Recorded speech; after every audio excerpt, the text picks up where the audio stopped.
Synthetic DNA for data storage. DNA is a robust and dense alternative to storing digital data. Synthetic DNA can now store data, a new study has shown. Every day, trillions of megabytes of data are being generated. That is nearly 2 million years' worth of MP3 music being generated daily. Inevitably, all this data needs to be stored. Current forms of data storage, such as hard drives or CDs, DVDs, have a limited amount of data stored in a given space. But with more and more data being created, higher density data storage methods are required. One option is DNA, which stores data at a density of over 1,000 times that achievable with a hard drive. DNA is also incredibly robust and can remain readable for far longer than the lifetime of the average hard disk drive. A strand of DNA is similar to a long chain, where each link in the DNA chain is called a nucleotide. The specific sequence of nucleotides can then be used to encode bits of data. Each bit is either a 1 or a 0.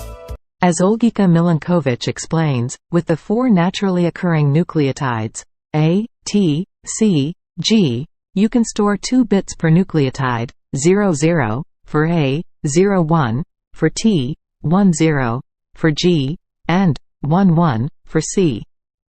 So a string of DNA reading, AGCTA, translates to the data sequence, 0010110100.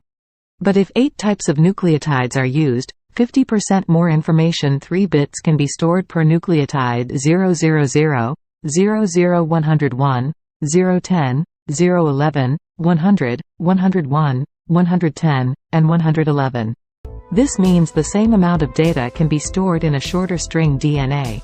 Now Milankovic has added 7 synthetic nucleotides alongside the 4 naturally occurring ones, giving a genetic alphabet comprising 11 DNA letters rather than just 4. This roughly doubles the DNA data density. But once data is stored, it needs to be accessible and read. To do this, a technique called nanopore sequencing can be used. The DNA is fed through a small hole, like pearls on a necklace being pulled through a rubber sheet. As each pearl pops through, it produces a characteristic output signal corresponding to that genetic letter. Though typically used to read natural DNA, the nanopore technique can also able to read the new synthetic DNA letters. The current challenge with DNA data storage is the amount of time required to write in the data. Putting together an exact sequence of DNA can take hours. So it solves some of our data storage problems, but there's still work to be done.